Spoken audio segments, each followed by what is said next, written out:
Two masses M and 2M are connected by a light string going over a pulley disc shape जिसकी है of mass 3M। कि ये हमारे पास एक 3M मास की पुली है, 30M सॉरी, और इसके ऊपर से एक लाइट स्ट्रिंग पास हो रही है। इससे एक M मास कनेक्टेड है और एक 2M, और इसकी रेडियस दे रखी है 0.1 metre. The pulley is mounted in vertical plane and it is free to rotate about its axis। ये यहाँ पे फिक्स है और ये अपने इस एक्सिस के अबाउट रोटेशन के लिए फ्री है। The 2M mass is released from rest its speed when it has descend through a height of 3.6 meter। Assume string does not slip।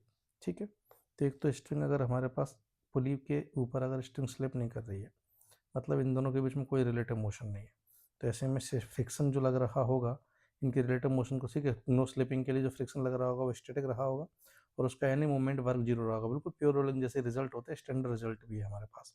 Clear?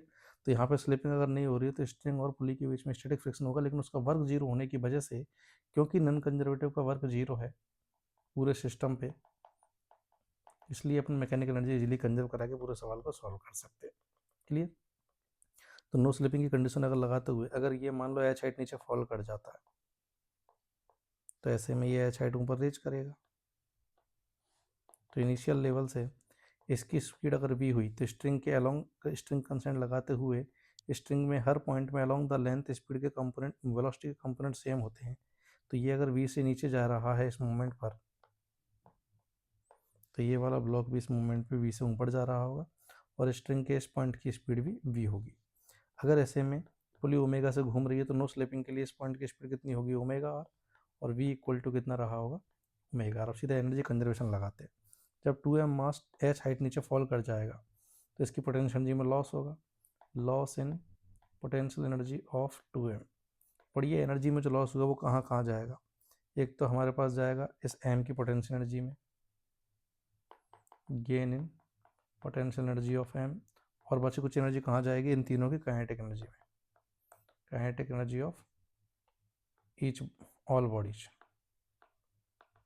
Clear? तो जितनी भी पोटेंशियल एनर्जी में loss हुआ है हमारे पास 2m की, वो इन तीनों की m 2m और साथ में हमारे पास पुली जो है इनकी काइनेटिक एनर्जी में और पोटेंशियल एनर्जी में गेन के बराबर होगी। बेसिकली टोटल एनर्जी तो कंजर्व है, तो जितना लॉस हुआ उतना अदर बॉडीज के लिए गेन होगा। तो एनर्जी लिखते हैं जरा, आप चाहो तो इसको ऐसे भी लिख सकते हो, initial kinetic energy potential energy बराबर फाइनल काइनेटिक एनर्जी पोटेंशियल, बात एक ही है ना।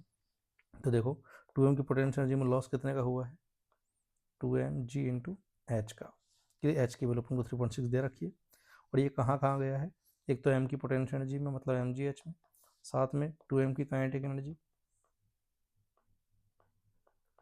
m की काइनेटिक एनर्जी और पुली की kinetic energy that is half pulley का मास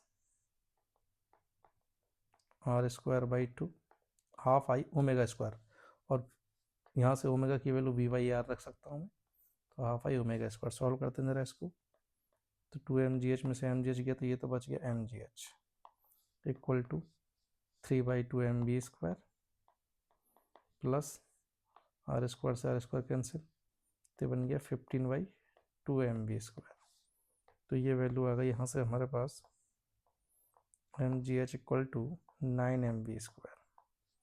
तो यहाँ से स्पीड जो होगी वो रही होगी h हाइट फॉल करने के बाद में gh/, मैंने अब वैल्यू रख दो बस, g की वैल्यू 10, h की वैल्यू 3.6, तो ये आ गई हमारे पास 2 मीटर पर सेकेंड। तो करेक्ट आंसर इज 2 आंसर।